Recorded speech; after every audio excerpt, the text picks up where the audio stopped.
Barcelona ने हरा दिया है बेंफिका को अपने होम पर 3-1 और पहुंच चुके हैं चैंपियंस लीग के क्वार्टर फाइनल में। तो अब सवाल ये उठता है, can Barcelona win the treble? Hi, I am Arjun and welcome to football crazy boy. Champions League शुरू हुए 70 साल हो चुके हैं और सिर्फ 8 टीमें हैं जिन्होंने ट्रेबल कंप्लीट किया है। Celtic, PSV, Ajax, Manchester United, Barcelona, Inter Milan, Bayern Munich और Manchester City was the latest team जिन्होंने ट्रेबल कंप्लीट किया है। तो ट्रेबल कंप्लीट करना आसान बिल्कुल भी नहीं है। पिछले साल जो टीम चोकर्स की तरह देखी जाती थी, इस साल हांसी फ्लिक ने ऐसा क्या कर दिया कि लोग कह रहे हैं कि बार्सिलोना ट्रेबल जीत सकती है। मेरे हिसाब से हांसी फ्लिक ने 3 चीजें बहुत ही सही की है। एक है प्लेयर प्रोफाइलिंग। इसे हम समझने की कोशिश करते हैं हमारे डिफेंसिव मिडफील्ड जो कि हमारे नंबर 6 पोजीशन से। हमारे नंबर 6 पोजीशन पे मेजरली मार्क बर्नाल, मार्क कसाडो और फ्रैंकी डियोंग खेले हैं। मार्क बर्नाल को हांसी फ्लिक सिंगल पिवट में यूज कर सकते हैं क्योंकि वो डिसरप्शन में भी काम कर सकते हैं और वो पासिस भी दे सकते हैं। मार्क कसाडो का रेंज थोड़ा डिफरेंट है क्योंकि उनकी हाइट थोड़ी कम है, तो उन्हें थोड़ा सा डिफेंस लाइन से क्लोज रख के डिसरप्शन में यूज करते हैं हांसी फ्लिक। और वहीं फ्रेंकी डियोंग को हांसी फ्लिक यूज करते हैं सेंटर बैक से बीच में ड्रॉप करके बॉल को ड्राइव करने के लिए यूज करने के लिए। तो इसी से हम देख सकते हैं हांसी फ्लिक अपने एक ही पोजीशन पे 3 डिफरेंट प्रोफाइल के प्लेयर्स से कितने फ्लेक्सिबली ऑपरेट कर रहे हैं। दूसरा, अपना जो आइडियोलॉजी है वो बार्सिलोना के ऑलरेडी एग्जिस्टिंग डीएनए में मर्ज करना, वो बहुत ही बढ़िया तरीके से इंप्लीमेंट किया है। हांसी फ्लिक ने टैक्टिकल स्विच किया। हांसी फ्लिक ने एक हाई ऑफेंसिव बैकलाइन रख के अग्रेसिव फुटबॉल खिला के थोड़ा सा डायरेक्ट कर दिया है बार्सिलोना को। पहले बार्सिलोना इतना डायरेक्ट फुटबॉल नहीं खेलती थी। पहले बार्सिलोना थोड़ा सा पोजीशन बेस्ड होल्ड करके टेम्पो ऑफ द गेम को स्लो डाउन करके अपने पेस पे लाने की कोशिश करती थी, पर अब ऐसा नहीं, अब बदल चुका है। अब हांसी फ्लिक बोलते हैं बॉल जीतो, फास्ट, किसी तरीके से अपोनेंट बॉक्स में जितना जल्दी अराइव कर सकते हो उतना जल्दी अराइव करो। और तीसरी चीज, लिमिटेड रिसोर्सेस में हांसी फ्लिक ने जो प्लेयर का बेस्ट आउटपुट निकाला है, हांसी फ्लिक ने प्लेयर्स को सिर्फ अच्छा नहीं खिलाया है, बहुत से प्लेयर्स हांसी फ्लिक के अंदर इंप्रूव प्लेयर्स लग रहे हैं। जैसे पेड्री जो करता था पिछले साल, वो मैजिकल था, वो पहले से ही मैजिकल है, बट अब जो पेड्री करता है वो एक्स्ट्रॉर्डिनरी है। क्या डिफरेंस क्रिएट हुआ है, ये प्रोफाइलिंग की वजह से हुआ है मेरे हिसाब से।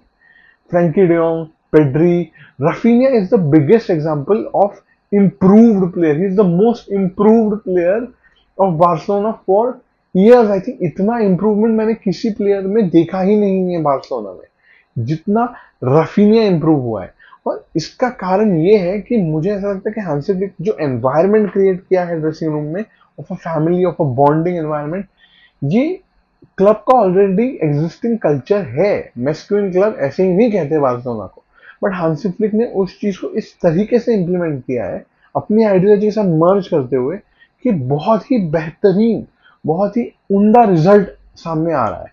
और इसीलिए अब टीम सिर्फ अपने लिए नहीं खेलते, अब टीम सिर्फ जीतने के लिए नहीं खेलती, टीम खेलती है ऑपोजिशन को दिखाने के लिए कि हम एक दूसरे के लिए मर मिट जाएंगे। ये जो फैमिली एनवायरनमेंट क्रिएट किया है ना हांसी फ्लिक ने, ये फैमिली एनवायरनमेंट मुझे लगता है रीजन बन सकता है बार्सिलोना के ट्रेबल जीतने का। क्योंकि जैसे पेड्री ने कल कहा कि हम सारे टाइटल जीतने की कोशिश करेंगे डॉक्टर कार्लस के लिए। और अब हमें जैसे पता है कि he passed away in a very sad incident on Sunday. तो rest in peace doctor Carles and उनकी फैमिली को हमारी तरफ से कॉन्डोलेंसेस। तो वही ये जो एक फैमिली बॉन्डिंग, ये जो फैमिली स्पिरिट, ये जो स्ट्रक्चर, क्योंकि football is not only tactics, not only player style implementation, not only individual brilliance. When you play for each other you become a beast of a team. 2011 की Barcelona जो I think इतिहास की सबसे best Barcelona मानी जाती है, वो Barcelona team individual levels पे, Pedro, with all due respect, Pedro was not the best right winger in the world. David Villa was not, he was not even a left winger, but he used to play left wing and he used to invert. So David Villa was not the best left winger in the world. He was a striker actually. तो ये striker, ये right winger, ये best नहीं थे, पर हमारा great midfield trio था, हमारे पास ग्रेट प्लेयर्स थे, बेस्ट प्लेयर्स थे अपने टाइम के। मेसी था, बट तब भी इंडिविजुअली सारे बेस्ट प्लेयर्स होना जरूरी नहीं है. As a team, as a collective, the team should be very strong. They should play for each other, they should understand. Xavi, Iniesta, Messi, Busquets, इन सब लोगों का, पेड्रो, उन लोगों के साथ जो लिंक्स होते थे, people used to call this is telepathic understanding. और धीरे धीरे मुझे लगता है कि ये टेलीपैथिक अंडरस्टैंडिंग बिल्ड करानी होगी. बिल्ड हो रही है, धीरे धीरे हो रही है बिल्ड, और बिल्ड करानी होगी. जब ये टेलीपैथिक अंडरस्टैंडिंग बन जाएगी प्लेयर्स में, तब मुझे लगता है कि हम सारे ट्रॉफीज एक सीजन में जीत सकते हैं. क्या हम इस साल ट्रेबल जीत सकते हैं? मुझे लगता है कि पॉसिबिलिटी है कि हम हर कंपटीशन में compete करें और हम हर कंपटीशन में डीप जाए. बट ट्रेबल जीतने के लिए एक, अभी मुझे लगता है कि थोड़ा सा और रिफाइन होना जरूरी है टीम को. मुझे लगता है ट्रेबल जीतना पॉसिबल है, इम्पॉसिबल नहीं है, बट थोड़ा और रिफाइन होने की जरूरत है. मुझे डर है जो टीम सिट बैक करेंगे इंटर मिलान के सामने, या तो आर्सेनल अगर हम फेस कर ले, आर्सेनल तो हम फाइनल तक ही फेस कर सकते हैं. आर्सेनल के सामने, इंटर मिलान के सामने, बायर्न म्यूनिख भी बहुत डेंजरस टीम होगी. अगर बायर्न म्यूनिख के सामने भी हमें खेलना पड़े, it will be a very dangerous team to face. तो ये जो टीम्स हैं जो थोड़ी सी कॉम्प्लिकेटेड हो सकती है, इसमें over the two legs mentality की इशू मुझे लगता है कि बार्सिलोना ने थोड़ी बहुत रिजॉल्व की है. बट जितना हम डीप जाएंगे कंपटीशन में, जितना हम प्रोग्रेस करेंगे, हमारे प्लेयर्स का कॉन्फिडेंस उतना बढ़ेगा. मुझे बस एक छोटा सा लगता है इसमें प्रॉब्लम, कि बार्सिलोना में champions league winning experience player सिर्फ रॉबर्ट लेवेंडोस्की है और मार्क टर स्टेगन है. बट मार्क टर स्टेगन पता नहीं आएंगे नहीं आएंगे तब तक. इसलिए मुझे लगता है कि चैंपियंस लीग में डीप जाने का एक्सपीरियंस, बट फिर यूरोज में स्पेन जीत गई, जो लग रहा था कि थोड़ी इनएक्सपीरियंस टीम है. हो सकता है कि हम जीत जाए ट्रेबल.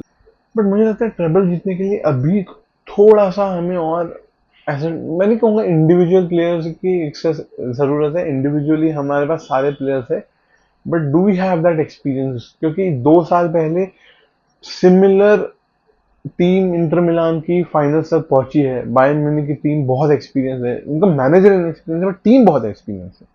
तो मुझे लगता है कि ये टीम्स है जो थोड़ा टफ कंपटीशन दे सकती है बार्सिलोना को. और रियल मैड्रिड को तो हम कभी भी रियल मैड्रिड को चैंपियंस लीग से नहीं रूल आउट कर सकते. वो बहुत ही खतरनाक टीम है. उनकी मेंटालिटी, वो जिस तरीके से अप्रोच करते हैं गेम्स को, उनका जैसे लास्ट मैच में रियल मैड्रिड का अप्रोच रहा उनके सामने, सेकंड हाफ में they didn't even press hard. But champions league की रातों में उन्हें कुछ हो जाता है, बवला जाते हैं वो लोग. तो इसीलिए मुझे लगता है कि ट्रेबल जीतना इतना इजी नहीं है. और अगर हम लोग ला लीगा पे और चैंपियंस लीग पे फोकस करें, तो कोपा डेल रे में भी Atletico Madrid is tough opposition. तो ये सब चीजें हैं. बार्सिलोना को ट्रेबल जीतने के लिए अभी थोड़ा एक्सपीरियंस की जरूरत है मुझे लगता है. But I would love for Barcelona to win this treble, and I would love for Raphinha to win the Ballon d'Or. हम इस चैनल पे रेगुलर फुटबॉल कंटेंट बनाने की कोशिश करेंगे, तो लाइक कर दीजिए, सब्सक्राइब कर दीजिए और कमेंट कर दीजिए. Biska Barça, Biska Catalonia.